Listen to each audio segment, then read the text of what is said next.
On the agenda is the adoption of the agenda. Do I have a motion? So moved. Second. All in favor, please say aye. Aye. Any opposed? Okay, unanimous. Second is reading of the equity statement. Ms. London, please. I would like to respectfully decline and pass that to someone else today. Oh, okay. Does anyone else want to volunteer? Sure. Okay. Columbia Public Schools, through action and in partnership with families and community, will uphold the values, policies, and practices that promote cultural competence. We will accept, embrace, and empower students and staff in their individual identities to establish and sustain human dignity, justice, and equitable treatment, and inclusiveness in the classroom and workplace. All right, thank you. Next is the consideration of approval of minutes from the previous meeting. Do we have a motion? What is the motion? That we approve it with changes, or we approve it and then we have discussion? We can do it either way. If you feel like you want to make the change in your motion, that's fine. Okay. I move that we adopt the minutes from the last meeting with the following changes. Under 6, unfinished business B, policy KK. At the meeting, it was the recommendation of the policy. 7, I believe. It says right here, 6B. Am I looking at the wrong? 6B. Oh, sorry, I'm looking at the wrong one. At the meeting, we stated we were going to take it up at the April Policy Committee meeting.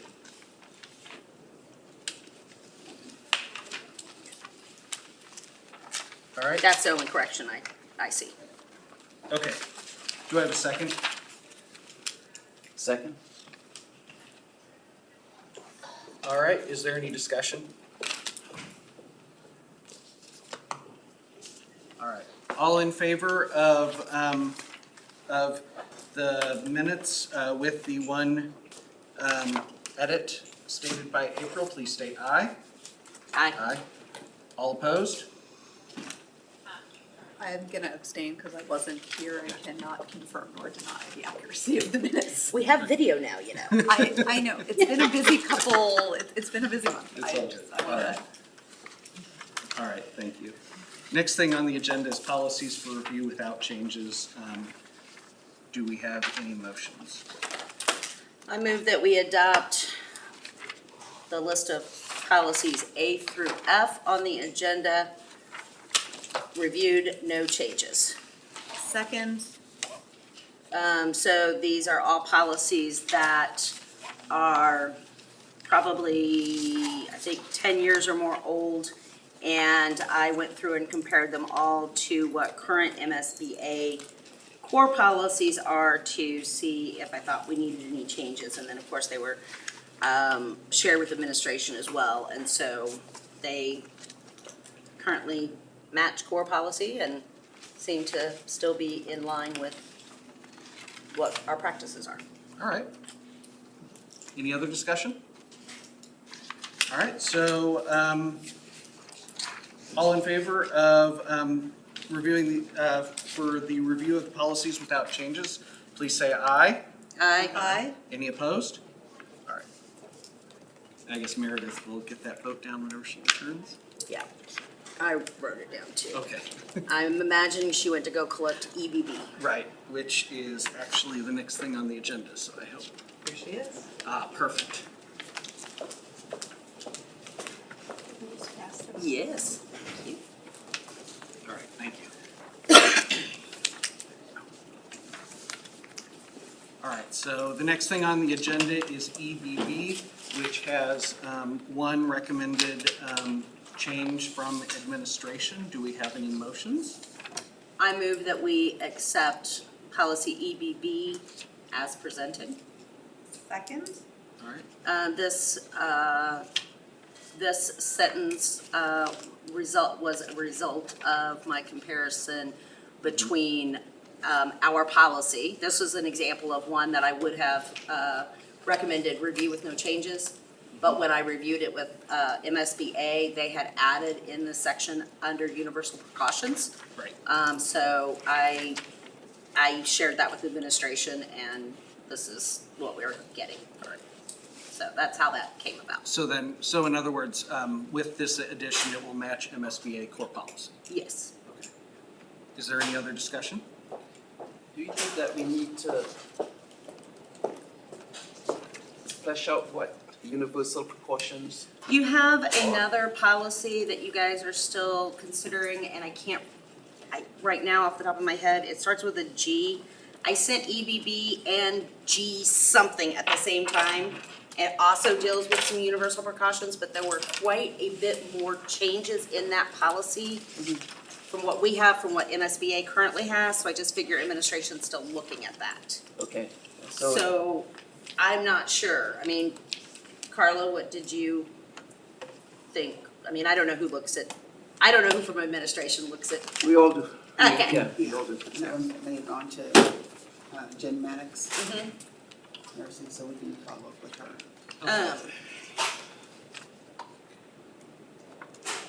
So, Let district me- requires all staff to routinely employ universal precautions to Let me prevent see if I can exposure. find which one The district will provide the necessary equipment and supplies to implement universal precautions. And yeah, you don't remember which one that was, April? I'm looking. Yeah. And the only reason is I just wanna be I know, cautious about. we wanna make sure that Yeah. things flow together. Yes. Yeah. Yes, absolutely. So the power of the internet, if you just Google universal precautions, you get from the CDC standard precautions for all patient care. And it just has the list. Yeah. Based on risk assessment, make use of common sense practices, perform hand hygiene, use personal protective equipment, follow respiratory hygiene, cough etiquette principles, ensure appropriate patient placement. There's only like 1, 2, 3, 4, 5, I mean, I would, 8 of them or something like that, so I don't know if it's helpful to have it in there or have it like outlined more if Ms. Maddox wants to look over like this or make adjustments or. I'm wondering if there's something specific to school. I know the CDC and so on, they provide, I wonder if there was something else with MSBA that was more targeted, for this. That's the only question that I would have. Right, You like know. we don't need to say that you should wear a surgical mask when Right. performing lumbar punctures. Right, Those right. are not happening Right. at the nurse's office, Yeah. And so. the way I see this is it's the district will provide the necessary equipment and supplies to implement universal precautions. So I see that as most likely the nursing staff has an internal procedure as to universal precautions. So I would caution us to be too prescriptive on that because we would want to do that based on best practices versus based on the, If that based on the shifts. policy anyway. So I don't have an issue with the statement universal precautions. and we already have, if I recall correctly, there's some standard training that happens at the beginning, that certain number of hours that each teacher or employee has to do with Right. training. I mean, it covers bloodborne pathogens and a bunch of those kinds of things. I agree with Paul that it's more, put in some universal precautions, whatever those are is what administration determines. Yeah. Right. Does that make sense? Yeah, it I'm does. still, I will get you that other one though, because I have 10,000 emails from Paul. Okay. Sorry, I don't have my email pulled up because I don't have my CPS computer with me. I know. 'Cause I leave that at home all the time. Hello, Marjorie. How are you?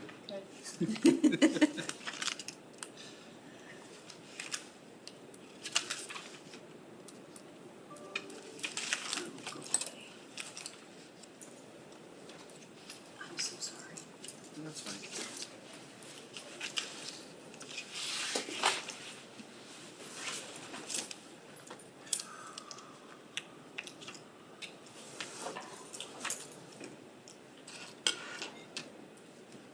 Mark,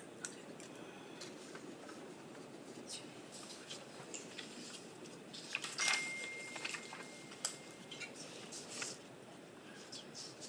GBH, but now that policy says staff-student relations, so now I'm like, those can't be related. My brain has taken a, Well, turn. do we feel like we need to review the other policy at the same time? I'm gonna pull it up real quick. I feel like there was two but it might be that GBH also has a reference to Yeah. universal precautions. Gotta pull it up.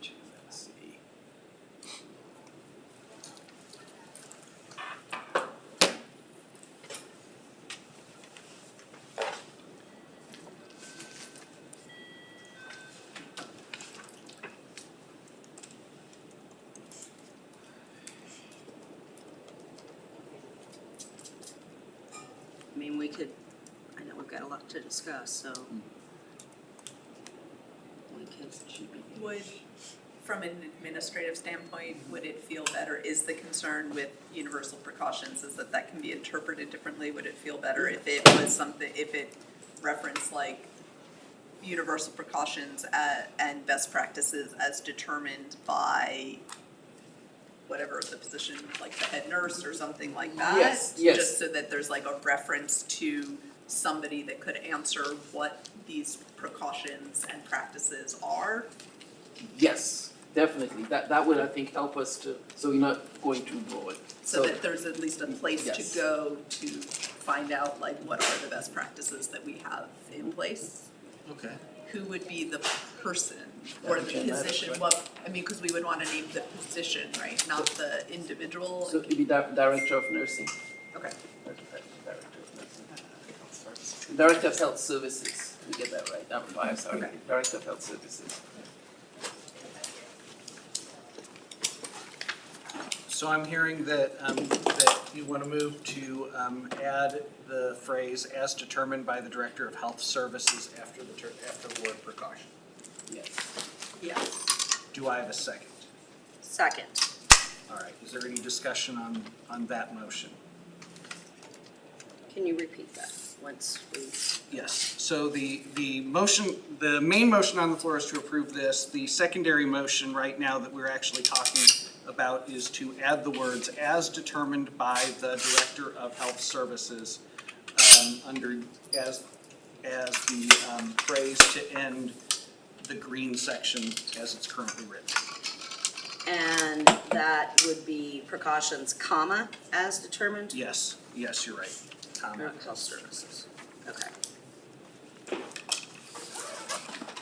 Is there any discussion?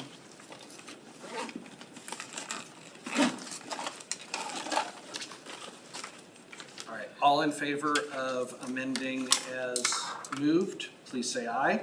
Aye. Any opposed? All right. Now, the motion on the floor is to approve the policy as amended. Is there any other discussion? All right, hearing none. All in favor of moving this to the board as amended, please say aye. Aye. Aye. Any opposed? All right, and that is passed.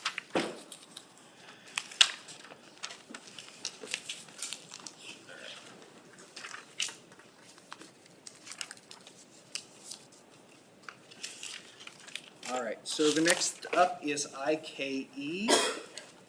And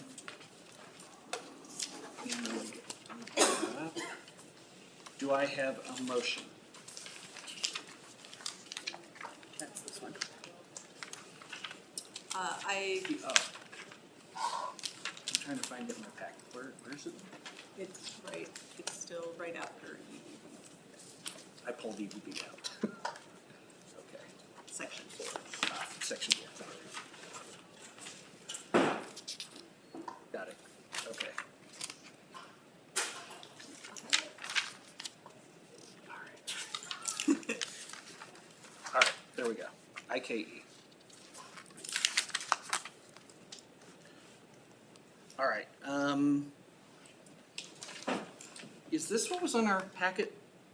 It is now what was originally on the agenda this weekend. This was added, this was changed today. Okay. I did not personally get a chance to look at this. Did anyone else get a chance to look at it today? Well, I don't think any of us knew that it had changed. Okay. Yes, we did, and we have Dr. Porter here that was very instrumental in putting this together, should we have any questions. So I think it's, it's an important policy that sort of allows us to, well, I'm sorry, I'll wait till, when you open for discussion. No, well, no, I'm okay with discussing it now, but don't feel like I'm gonna be able to vote on it because I didn't get it over the weekend. Okay. And I usually look at these things over the weekend and I don't know what the changes are, and this does not look like what was in my notes as to the changes. It also doesn't seem to be changes to the current policy. All right, so because we got this late, I'm gonna move that we move this to the next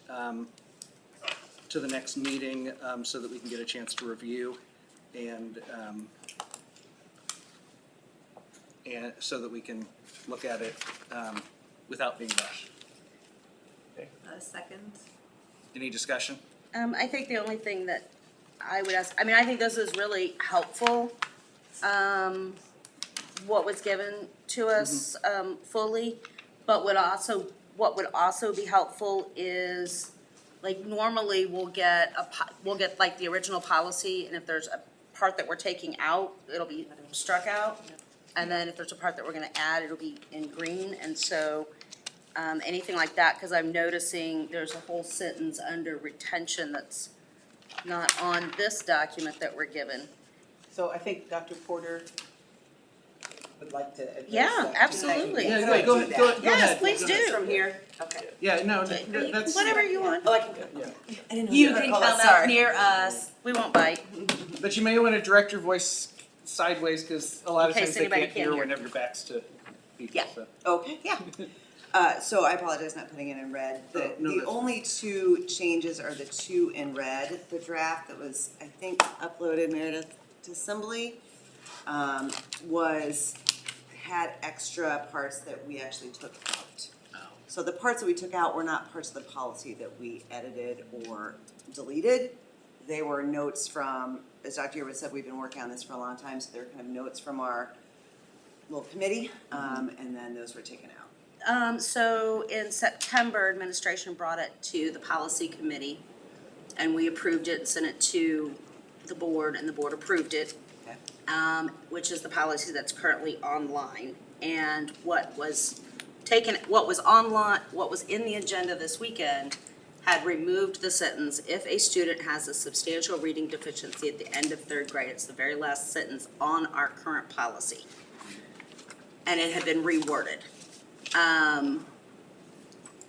That was a sentence that was added in September, Okay. October. And that's what I was saying, just glancing at this, I'm not even seeing that on this, meaning maybe all the other words are identical, but without being able, not having had the time to be able to sit and compare, to understand. know what is coming out, what's going in. And I just know that off the top of my head, I so. can tell you that if you'd like. I have the draft that we had in there. Yeah, it earlier. removed the last sentence The and last sentence. it reworded that sentence. But my point is that we're given this. Yep. This is not what the current policy is. Well, isn't that what the current policy is, except the last sentence? I don't know, because I haven't had time to compare Yeah, it. it should be, right? Understood. Helen? I understand. Helen, it is though, correct? I mean, that's my thought is that. I maybe could be I wrong. took this Could be off wrong. before they amended that last sentence, and I've been working with a policy without that sentence on, but. You might have pulled it off before we got the MSBA changes back in, because you guys have been working on it for a long time. Right.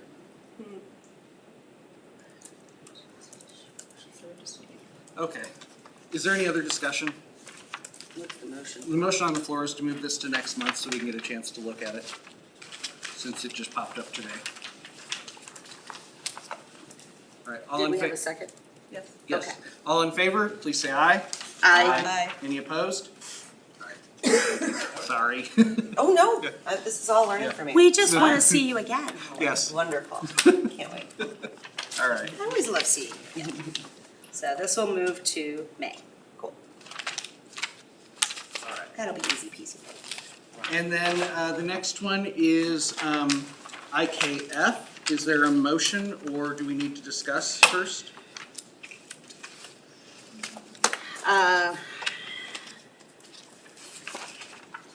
I know my feelings on it. Jane, do you have some feelings? Do you want the motion first or discussion? We're Either discussing either first. way, Sure. I am a fan of chaos, so whichever one you want to do. All right, so excited So to if be you part want to of know, this if you want committee to, now. yeah. If you want to discuss first, I have no problem with that, especially if it'll help us to form whatever motion. Okay, Use so on the floor. I'll just say, I appreciate that we want and we provide opportunities for all our students to take college and career readiness assessments, such as ACT, all of that. I don't know that it needs to be or should be a graduation requirement. And I guess I'm curious about, I'd love to hear from administration the reasoning behind that, and also sort of potential downfalls, because I can envision a situation where a student, for whatever reason, doesn't take the ACT, they choose to take the SAT instead, or whatever else, and then they also haven't taken one of the other ones and stuff. And so I love that we make those opportunities available. I'm a little leery of having it in policy as a graduation requirement, so. Understood. That's why we put EG instead of IE, so those are 3 examples, and we were advised by MSBA and also by attorneys to only include things that we pay for. So we pay for those 3 exams, those 3 assessments, but students are welcome to take SAT, for example, and other things. We are graded by DESE and our APR on our CCR, so our College and Career Readiness Assessment. And so we've always paid for the ACT. I think that's wonderful. I think we're the only, one of the few districts in the state that do that. Some of our students do not benefit from taking the ACT. They would take the AccuPlacer or the WorkKeys or the ASVAB for military experience. WorkKeys and AccuPlacer are much more job-embedded, job employment opportunities, not just college, so I greatly appreciate those. But we have a ton of scholars just opt out on ACT day. They just don't show up. That's how they opt out. They don't get their parent to opt them out of the assessment through our official way of doing that. They opt out by not coming. And then our counselors chase them down for them to take the AccuPlacer, which is, for some of those scholars, a much more accurate and helpful exam. And our counselors are run ragged, doing the right thing for our scholars and helping them, and I appreciate them very much. But we giving the AccuPlacer, so we can make sure we are satisfying the DESE requirement for a college and career readiness assessment. And DESE doesn't require these for graduation, but then the other thing that I always talk about unfunded mandates. We love those down in Jeff City, right? And so you're right, CPS has paid for a zillion years for the ACT for our students, and I don't know, does ASVAB cost anything? I don't know. But my concern also is, do we have a policy anywhere that says CPS will pay for these? And should we, if we're going to adopt this, Right. then should we also have a policy embedded? Right. Or should it be something, that as long as it's paid for by, one is paid for by the district? Because at whatever point, if the district decides they can no longer pay for it Sure. in 15 years. Plus, there's a lot of colleges that are going away from even requiring Yep. those. So it's unfortunate that DESE, kind of looks at that, because you have a lot of students who might be going to college and they don't plan on taking it because they know the colleges they're going to apply to don't require it. Right. Which also gives you the flip possibility. I know there's a certain percentage that we have to have that take it, but it also gives you the flip side of what's the performance really going to be as colleges less and less require that, and then we're making kids take it so that they can graduate. I think in the future, the assessment committee and the aid department are gonna give families, guardians, and scholars the choice. Which one would you like to take? Do you wanna take the ACT? If you don't, we've got AccuPlacer and WorkKeys, which is an ACT assessment, but you can choose. You don't have to take the ACT. Right. I And think then- that's what we're going towards. And then, the part here is that we are being held accountable Oh, yeah. on our APR for this, so we don't do it, APR goes down. And that's critical to accreditation. We do it, that helps boost it, and like Dr. Ford was saying, if it's not somewhere mandated, if you don't have any teeth to it, then should we say, let's not worry about those points and not worry about APR, which is a bit dangerous because we are too close. Is it the taking of it is it the number of students or the percentage of students who take it, or is it the performance? It's the ability to report a score. Okay, so Right. click, click, click, and I had 100% click, click. Which is why I would really Yeah. rather us offer a choice to. Oh, yeah, I mean, I agree. Okay. So are there students who are unable to take any of these tests? There are some of our RISE students, I believe, that would be I'm not sure about the work keys, I don't know enough about it. But it's it would be our MAP A kids. Okay, So do we need something in there that would clarify unless I think that's otherwise, already like, up in is there the- something Yeah, there? I believe so that- if they have an Under like, exceptions, students receiving Yeah, special. it's unless otherwise accepted. Right. So that would cover them. So the idea is that having it as the graduation requirement gives it just more teeth for the guidance counselors when they're chasing the kids down to say like, Correct. okay, you Yeah. didn't take the one, but like you actually have to sit and do one of these. This is part of like where you can't graduate, and then that helps us with the APR Correct. and all of that. And it also helps them because they're gonna get valuable Right. No, information about, yeah. Yes. Well, Our it's the same with the partnering EOCs, districts do right? this too, Jeff City does this, so a lot of districts are moving to this, for that team, I'm sorry. Yeah, it's the same as EOCs. I mean, they have to take EOCs to graduate. Right, I mean, there's certain, Yes. okay. Yeah. Yeah, my only concern was the children who these tests are not appropriate for Correct. will be accepted. Yes, of course. I don't know, maybe this is for the lawyer or. He fell asleep. Since one we lawyer. don't have a grammar teacher in the room that I'm aware of. Yes, you do. Oh, Helen. okay. So my question is, should it say have taken a college or career readiness assessment? Versus and, because I'm concerned that with and there, the implication is that you need the ACT, SAT, one of those, and Right. Accuplacer, one of the others, I understand that. That is, college and career readiness is one thing. Like, it's just one block of things, and so I think that may be like an education ease kind of thing. right, and I I'm get fine with saying that, or. but or, I that's just, fine. or to say something like, have taken an assessment detail? Not You could detail, claim- like, you know, I'm blanking on what the right word would be, that evaluating college and career readiness or something like that, like to just flip the wording around. You could claim that all three of these are college and career readiness assessments, but I do take the point. That doesn't matter to me at all. And looking at it, I think, when they say I've taken a college and career Oh, that's true. readiness piece, I think that adds, that singular. Absolutely. I just know that we have, sometimes our policies and things get looked at very Yes. closely sometimes, and I just want to make sure that we're covered, that students are covered, that nobody gets in a situation where like they've done what they thought was the requirement, but someone is telling them it's not the requirement, Yeah. especially when it comes to something like graduation. So, yeah. The interpretation is clear. Yes. Okay. So do we have a motion at this point? Is that, was there anything else that we? I'm okay with either a motion or further discussion. Anybody? What is the motion?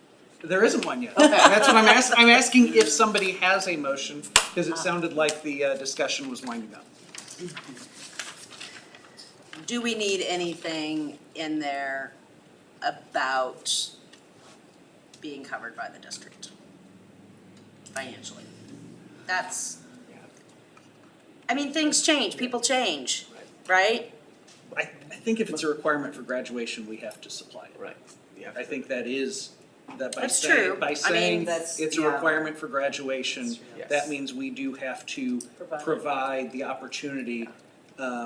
Otherwise, we're not providing a free and fair education. So, Which is why they asked me to include. right, Yeah. Awesome. which is why we can't include something that's, we're not actually We're not going to paid for. offer. Yeah. Right. Gotcha. All right, I was just searching policy for these. then I'm good. So I move to adopt policy IKF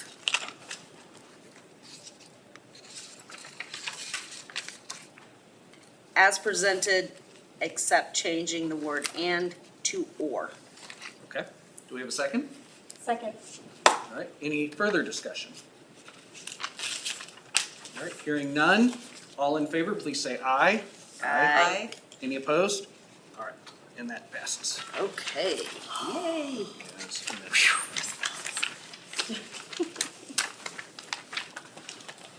All right, JGD, I am very confused by JGD. And so I am not sure how things are being changed. So I'd like to start with the discussion, of that one rather than trying to do a motion since it's, well, I'll just start with that because, and just some of my points are I think that there are some language that appears to stay in there that is different from core.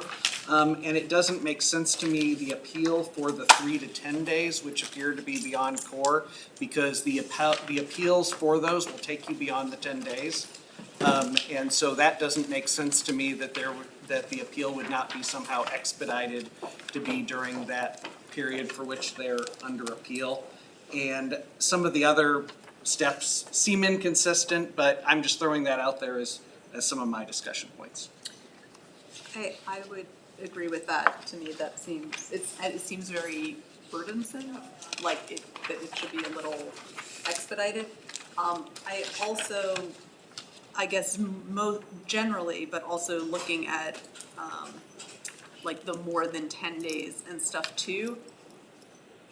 There seems to be, the first step on a lot of the appeals seem to go to someone that is below the person that approved the suspension. And I'm unclear how someone in a position lower than the person that approved the suspension could possibly overturn the suspension and what the rationale, like how that would work. So like on the 10 days or more, right, if they go, where is it? Where I was looking for. They you go to the principal, I think, first, right, or the building person first, but all suspensions over 10 days have to be approved by the superintendent. So Well, what's confusing there is. or am I looking, maybe I'm looking at Well, the six- the JGD one? Si- No, 6 yeah, says, if a student is suspended for more than 10 days, the following rules also apply. I don't know what also to what means. Is it the above? Also to what? Because To it 5? wouldn't apply, right, but To then 5, then because you're that's going for 3 through to all 10 the days. building. and the superintendent, I think, is the only one who can suspend for more than 10 days.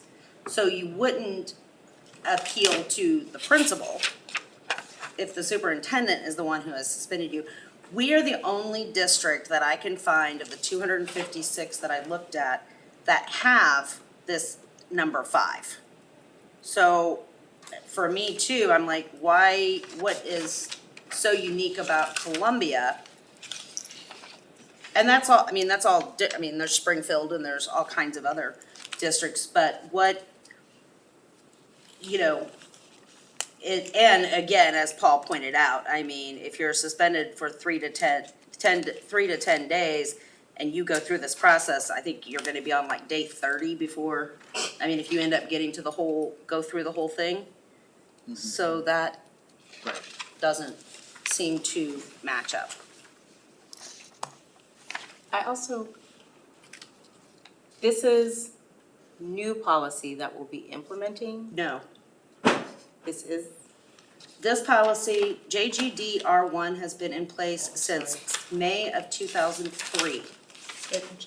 JGD Right, has been in place since 2001 so I guess there's confusion because everything's highlighted green. because, yes, MSBA's core policy yes. is JGD, and it has everything that is our current R1 except number 5. I see now, okay.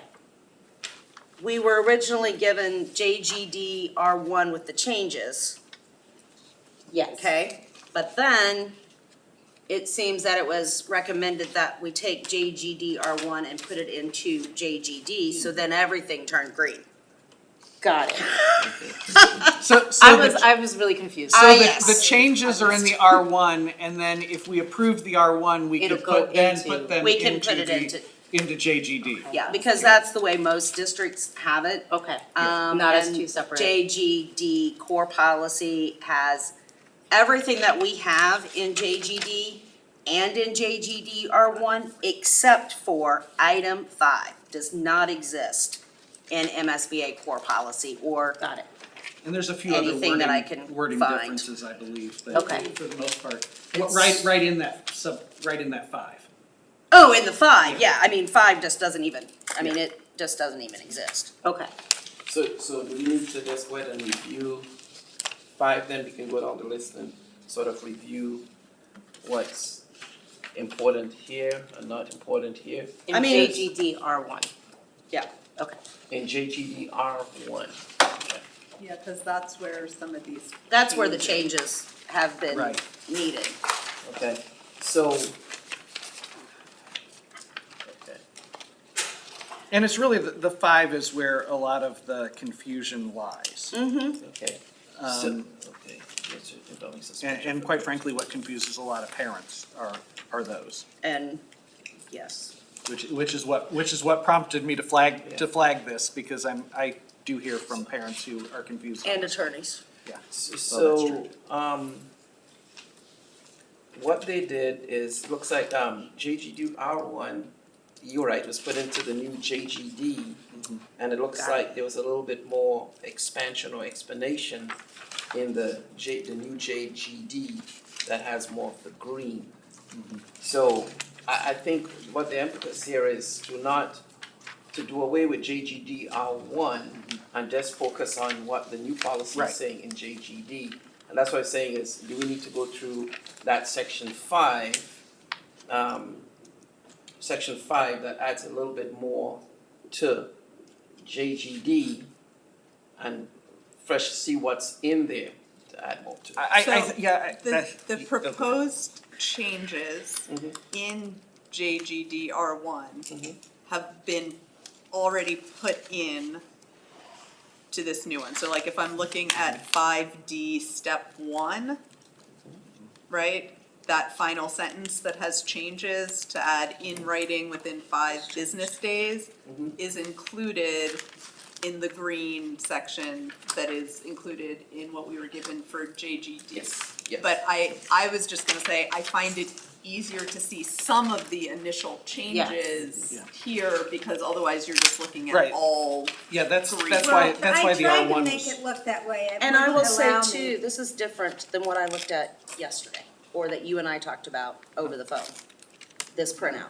Oh, is it? Because if you recall, remember when we were looking, and it had the following specific procedures should be observed in any situation involving suspension for a period of 3 to 10, and the one that they'd sent us was more than 3 days. And we looked at JGD on the agenda, and it still had those words, remember? Oh, yeah, I was looking at multiple versions, so So- that it's possible that, I do remember, now that you mention that, There were a few things in there. but here's what I'm gonna suggest. I'm gonna suggest that administration take this back and especially take a look at what is currently JGD R1 sub 5 and determine whether that seems appropriate, given the timeframes and the process there, because like we said, it makes, without it being expedited, you're 30 days down the road and the suspension is over.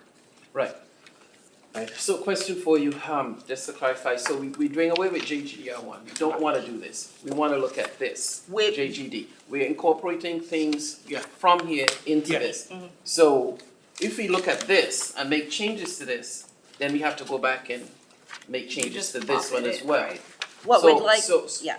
So then, should we just, since this is already included, should we look at this document? No, okay, go ahead, April, I'm sorry. Okay. Because we wanna know what the changes are. So we'd like to know what the changes are to JGDR1 that we currently have in place. Mhm. Then we can discuss all those changes. we can adopt those changes and then we can move to plop it all into JGD. Yes. But by taking it and highlighting all green and sticking it in JGD, it's hard to figure out what is being recommended to actually change. Okay. And I think part of the Because problem is 90% of it's assembly the same. more than anything else, because it's Okay. because you're right, if you plop it into the one, it's all gonna be green. Right. And so, I mean, I think it'd be okay to put an asterisk to say, here's where we wanna plop this into JGD. Okay. But I do think we need to know what those changes are before it gets moved over. Okay, all right. But, and I think this is processed because of limitations to assembly. Yeah, I can make that work. I tried to make it work. He Well- said simply didn't allow it, Right. but we can make that So, work. so question for you, so on JGDR one, the changes that are being recommended are in green. The ones that are being left off are in red. Yes. Correct. So couldn't we go through and look at these changes now instead of waiting, since we have the policy here? But I What time think, do you have to leave? Oh, I mean- at 5:30 or 5:45? right, but I think there's also further concerns about the steps within subsection 5 that I think that at least, I'm hearing at least 3 of us have a concern, about that process. Sure, and if you can, because it doesn't make sense for us to think this and then we bring it back and you still have concerns. Right. So is there a way, Sorry, I was just gonna say, I'm happy to, is it helpful for you to just hear the concerns or get emails or Right, what is right. the best way to do it? I'm okay, we can continue discussing, I agree, but I don't think we'll be ready for a vote on this, Right. is what I'm saying. Right. I am perfectly fine with us spending a lot of the rest of our time discussing what this should be, because I do think this is very important, and I think that this is one thing that I hear a lot whenever I'm in the community, that this is confusing. Okay. Both, and April said, I hear that from both attorneys and parents, so that tells me it's confusing. right, so which one are we doing? I was looking at JGDR1 just because honestly it's easier for me to read, but I don't think it's labeled any differently in the other one. Okay, At this okay, point. okay, So I would just say the specific concerns that popped out to me, generally the length of the appeal, which, and I don't know which steps are most appropriate to cut out, because I understand that people are busy and, but it feels like, well, okay, so in 5A, it seems like maybe some sort of time frame should be specified in terms of when the official, it says official notification should be made to the parents of the people in writing. When does that happen? Because they can't appeal anything, right, until they need to have that document, and so is that provided at the time of the suspension?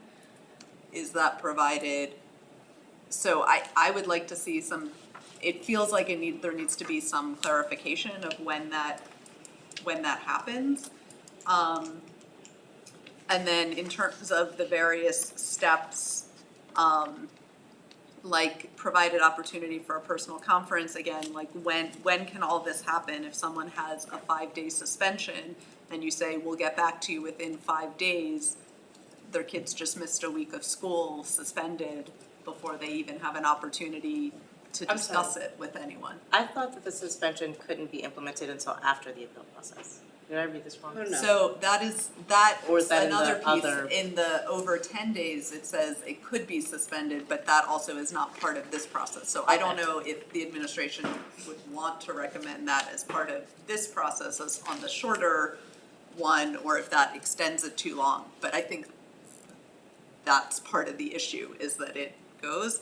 And then I guess to what I had started to say earlier, in terms of who do you appeal to, right? Step 1 under D, a student who feels she has justified appeal, first discuss same with appropriate building administrator.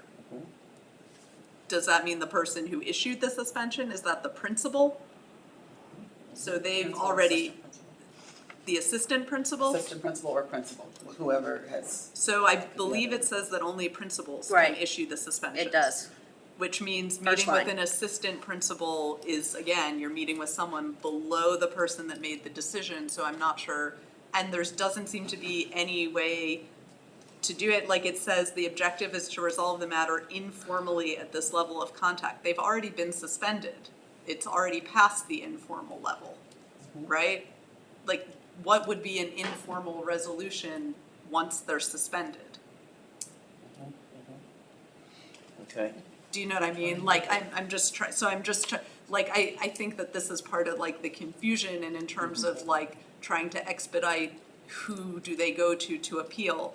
Like, if the principal made the decision, I suppose you could appeal to them first to ask them to reconsider, and then it would essentially have to go to the superintendent. It has to go to someone who has, right, if it's only a 10-day suspension and you're giving everyone 5 days to respond, you kind of have to cut out all the middle people, or Well, and this only applies if it's 3 to 10 days. Right. that's what Three I'm to 10 saying. days, yeah. If you only have a 10-day suspension and you have up to 5 days to reply, like the administration has up to 5 days to reply to each piece or make a decision, 2 people, you're at the end of the suspension.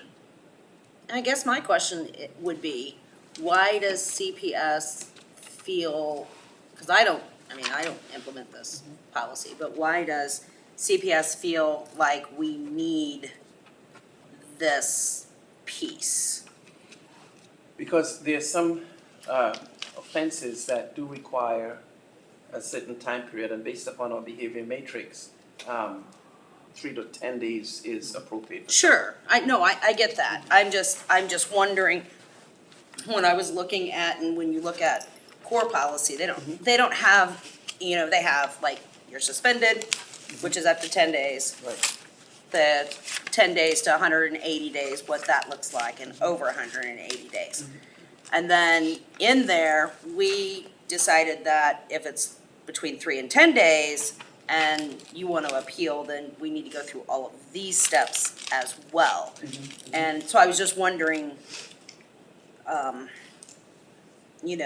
do you navigate that? So basically, I'm just gonna say, I believe the initial intent was to allow a process to appeal prior to the 10 days and to make sure that schools were presenting in writing Yeah. at that 3-day mark, so that it just wasn't a Right, decision that was made without that appropriate Right. documentation. I was in between district times, I think, when they Well, this added was the 20 extra years ago, step, so. But I do think it, well, yeah. I wouldn't expect you to have been But here I don't 20 know. years ago. I really was. So I think it was just to outline some procedural steps. I do see how looks like the 5 days here and there would go potentially past that. I don't know if that was just to allow a reasonable amount of time. By the time somebody sends you an email or tries to appeal Or a at certified 4:30 or letter 5 or- o'clock on a Friday, Yeah. so I think that was probably, Right, I totally get why we have to provide enough time. yeah. It's just a lot of steps if we're not staying the decision. Do you know what I mean? Sure, and then you serve the time. Right, because at that point you've served the time, and so like there might be some parents that decide to keep fighting it through to get it potentially off the kid's record or something like that, but I think most parents and most kids are gonna be like, okay, well, what's the point now? And I'm done with it, and so, and I could also see how if we did suspend the decision, right, suspend is probably the wrong word to use here, if we did.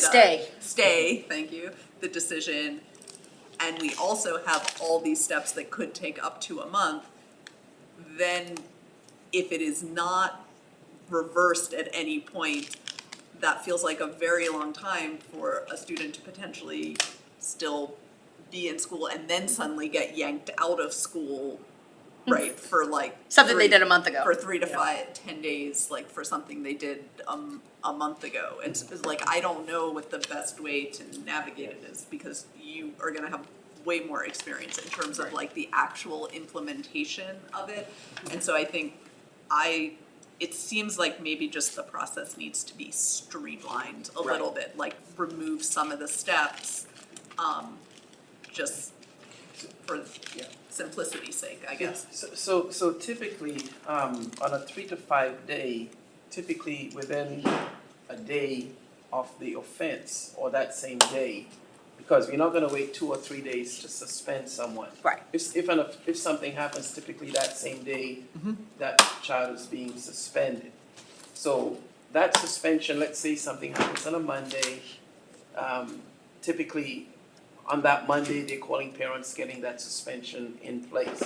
What we're saying is, if it's a 10-day, they have up to 5 days. If it's a 3-day, they still have to, they can appeal it at any point in time. But we still have to, carry out based upon the findings, based upon the research, and us having to rely on the expertise of the principal there. There are times that the principal is not there. And so whenever the principal is not available, not there, then the assistant is acting as the principal. So they have the authority to suspend. And so after that initial suspension time, what we're saying is, if you decide, hey, you want to still continue, we'll still listen. We still, allow the appeal. We're not going to go there. But during that time, there should be enough evidence. In other words, they shouldn't be suspending arbitrarily or any sort of capricious Right. action. The evidence should be very, very evident. There should be evidence to show this is what happened. This is. I'm not saying that, like human error, right? We make mistakes. I'm not saying human error doesn't occur. It does. I've seen that happen. But for the most part, there shouldn't be any true need to reverse unless it is a blatant. Mr. And I think that's where the core policy is, and I don't think anybody's saying Right. different than what you're saying here. It's that it's very confusing to parents to look at this policy and try to figure out what to do. So potentially those 5 steps could be cut down to 2 steps. Yes, exactly. And mitigate something, I'm sorry. Marjorie?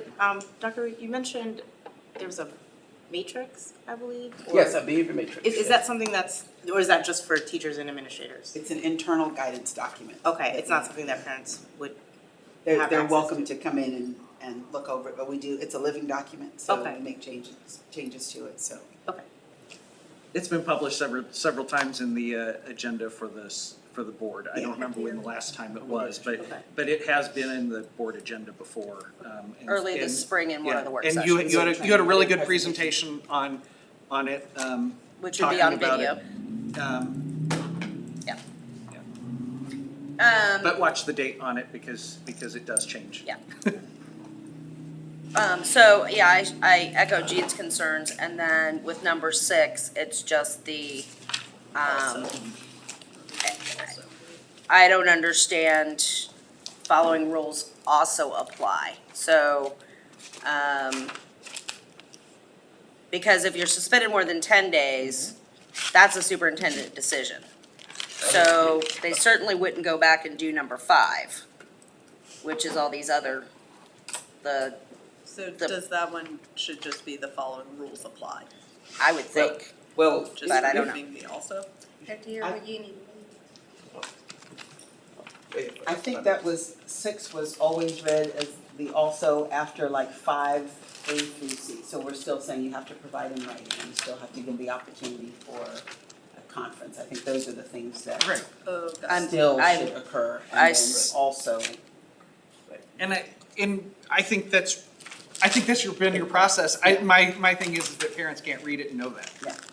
Without asking somebody, and it's not clear to them. So we can go back and Yeah. maybe tighten this up a little bit, shorten it, and then Grant will have you look over it. So one final thing, just because based on something actually that just got said in the discussion when you said, right, like a principal may be out, maybe the assistant super, legally, does it need to say then, or can it say, because it says in Missouri at the very top, a principal may suspend a student. Do we need to give permission to a principal or designee may suspend a student? And same thing with the superintendent, a superintendent or designee, or does it have to be the superintendent because of the way the law is written? Does it have to actually be the principal? Yeah, we can clarify that in terms of Okay. who can do what. Just wanna make sure also that then if someone else is making All right. the decision on their behalf. I want to jump to, the one thing that I think we probably do need to get through, if possible, is BCE. So we are moving. We are moving this to the next Next one, agenda, okay. after review by April. May, June, Next May month- agenda. Next month is May. Are we voting on that? Okay, Do we need a motion to do that, to move it? no, I'm just gonna do it by fiat, if nobody has, unless somebody has an objection. Okay. BCE, we discussed this in a work session about a month ago. And I took notes and I edited BCE based on that conversation. So I'm going to move to approve BCE as amended, here. Do I have a second? Second. All right, what discussion do we need to have with regard to this amended BCE? I think just reiterating that, the reason why this keeps coming back or has come forward is because we needed to have opportunity to discuss all of it with the rest of the board members to get their input, and as a result of that conversation that happened at work session in March, that's how, all of this came about. Right, yeah, because we were in this committee, Gene, I think you were aware of this, but we were log jammed as to how to proceed. So I asked you, as in leadership at the time, Yes. to have that discussion, and I think that this has all of the points that came out of that discussion. I just, Go ahead. There's one, under the superintendent should annually appoint administrative members of the board committee, and any administrative members' vacancies that occur during the year may be filled by the superintendent. When it says no more than 2 administrative members may be appointed to a board committee, typically we have 3. We I have, think we need 2 voting members. I think these are voting members. Right. This is Right. not who's sitting in the meeting. right, but I think we need to clarify that, so that way it I doesn't see what you're seem saying. like there are only 2 members sitting there. Well- Either we say 2 voting members and 1 ex officio, or basically, because at the end of the day, we do need 3 administrative members sitting there, 1 ex officio and 2 voting members. So I think we need to clarify that. And I think if you want to clarify that, that would be good to clarify in the ex officio members below, because ex officio may be appointed as non-voting members on an as-needed basis, which is, I believe, what we rely on for the additional appointments. But if you've got some language, I'd be more than happy, because you're right. It's very, it has been good to have another voice sometimes, especially whenever Michelle's in here and we're talking about HR issues. Right. Dr. Holtz is in here talking about HR issues, so. So for clarification and making it clear, I would like to propose no more than 2 voting administrative members and 1 ex officio administrative member. I'm not sure it has to be specified or designated how many ex officio members, because that's just people who are here, right? Or we Well- can invite to speak. Well, No, don't they no. serve as a part of the board, they just can't vote, but they're still a member of the Yes, board? they're still a member of the committee. They have to come to the Committee, meetings. sorry, yes. Yeah, yes. Okay. yes. Okay, how about this? Given that the ex officio sentence is passive right now, what if we stated, the board or the superintendent may appoint ex officio members as non-voting members on an as-needed basis? Well, yes and no. The superintendent should appoint administrative ex officio members, because those are employees that work there. So that's not, but the board can also appoint Right, its own right. ex officio members. But what I'm asking for is, so that allows me to be able to appoint a member of the cabinet to attend these meetings. So I would like to have it, the superintendent will be able to appoint an administrative ex officio, and then the board can appoint other ex To officio keep members. it clear. I Yeah. have no issue Yeah. with, that makes Okay, sense. so just a single sentence,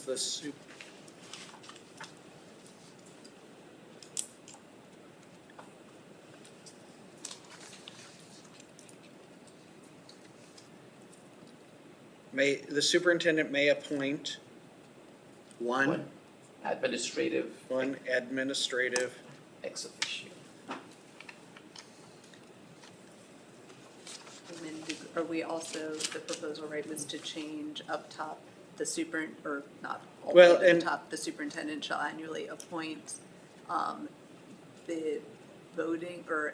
the voting administrative members of the board, or? here's what I'm proposing. Where it says ex officio members may be appointed as non-voting members on an as-needed basis, add a sentence to that that says the superintendent may annually appoint one administrative ex officio member to each committee. Does that do what you? Yes, sir. Yes, sir. Okay. Thank you. So I have another clarifying question. In the first paragraph under board committees, it says that the board will vote on the establishment of the committees and the makeup of the committees, including the number of board administrative and public members. But then on the second page, it says that the board shall annually appoint. So do they not then have permission to, I guess these things seem contradictory. On one side it says no more than 2 administrative members may be appointed to a board committee but doesn't it say shall? Oh, okay, so I'm looking no at the more second. than 3 board members may be appointed to a board committee. Right, and then underneath it says the superintendent shall, which means that they will. Appoint The the administrative members, no more than 2 administrative members may be appointed to a board committee. Right, so the point is that the language there says shall annually do these things. Yeah. But then in the first sentence, it says that the board will vote to the establishment and makeup of the committees. Does that mean, I'm on the board next year and I wanna say that actually we don't need community members on the committee and everybody agrees with me, now we have no community members? Can they do that? Where are you reading the I first think, part? Or just that the makeup is they're deciding who the people on the committees are? I think it's the way I read it, but maybe I'm. And maybe I'm just more that's villainous Maybe this is in my just because thinking. I this is what I assume we meant by it. Okay. But where it says the board shall vote on the annual establishment of board committees and makeup of the committees, including the number of board administrative and public members, to me, Right. that implies that there's at least one of all of those. So do we need to clarify that, not that it means you can have none? Potentially. Or I don't know if that's the intent. The intent was so that, which is why we put it no more than 3 or no more than, was to limit the total number, but to always have at least 1, 2, 3, to have 1 or 2 and have 1 or 2. That was the intent. So like in theory, there could be a committee that is 1 community member, 1 board member, 1 administrator. Not that there would be committees with no committee members. Right. And Right, no correct. administrators. That was the intent, but I see what you're saying. Okay. Yeah, no, I acknowledge I'm acknowledging what you're That saying. makes sense. Yeah, I yeah. assume that that's not what we that meant. was, but the intent was just, because the problem, especially with board members, is we almost weren't able to staff 3 board members to every committee. And if we expand the number of committees, we may need to shrink the number of people on the committees. On the committees, okay. Yeah. So instead of makeup of the committees, is this really just about who on the board is appointed to serve on the committees, not necessarily the admin and community member part? But it does affect the number potentially. So basically, what I think they're trying to, the spirit of it is the board determines the number of participants. You need 3 administrators, 3 board members, 2 community members. But the appointment of each one, I think it's what they're trying to say, like I would appoint the administrative members, the board would appoint the others and things like that. I think that's what it is. I don't know if that. So would it feel clearer if we added in that first sentence, or I guess the second sentence under there, the board shall vote on the annual establishment of board committees comprised of board administrative and public members? I think that would be, Yes, yeah. yes, that makes sense. That Or makes sense. vote on the annual establishment and makeup of the board committees Including- comprised of board administrative and public members, Yeah, something like either of that. those, I That think like could sort work. of like is That we will clearer have about the fact committees, that all yes. three of these entities are part of the committee. Yeah, I like the part that says the board shall vote on the annual establishment of board committees comprised of. I love that, that allows us to make sure that we do have these different sectors in there. Then as you read further, it gives you the detail behind it. of how they get there. How does this sound? The board shall vote on the annual establishment of board committees, period. Each committee shall be made of board, administrative, and public members.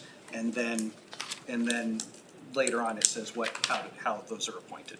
Should we say each committee shall include or be Yeah. made? No, made of, that's Comprised the, of? Comprised or comprised of? Comprised, include. Made of is weird, I don't know why. should, or shall include. Shall include. I'm trying to keep as much of the language in there, because these are from some of the other language. Okay, so so the board shall vote on the annual establishment of board committees, period. Each committee shall include board, administrative, and public members. So it's this and. So these are all friendly amendments, and since I'm the one that made the motion, I accept the amendment. Each committee shall Shall include include. board, administrative, and public members. So the two changes that we just discussed, that, and then the addition of a sentence that says, in the ex officio paragraph, the superintendent may annually appoint one administrative ex officio member to each committee. Is there any other discussion? Hearing none. All in favor of BCE as amended, please say aye. Aye. Any opposed? Okay, I understand people have to get out of the room, so do I have a motion? Everything else gets moved to the next month. BDDH is moving to next month. It is. Okay, I just We want, ran out of time. yeah, okay. Thank you. Oh, this one. Thank you. Okay. So I don't have a motion yet, I have a Oh, statement. go ahead. Next month on BDDH, I just want to remind everyone, this Oh. policy committee approved policy BDDH that moved to policy, or that moved to the board. During, between first read and second read, we had some community feedback. And based on that community feedback, Paul and I discussed and we put together this paragraph 5. So when we come back to discuss next month, our intent is that we're only discussing this piece of it, because we all already agreed on this. The rest of it, okay. So we're just wanting to focus on this section of it. And the feedback was that the priority paragraph was very confusing and allowed for a lot of discretion, which there was concern that that could be taken the wrong way. Yep. So, okay. Then I move To adjourn? to adjourn with policies BDDH, JHDF, and KK will be taken up at the May meeting. Second. All in favor? Aye. All right, we're adjourned.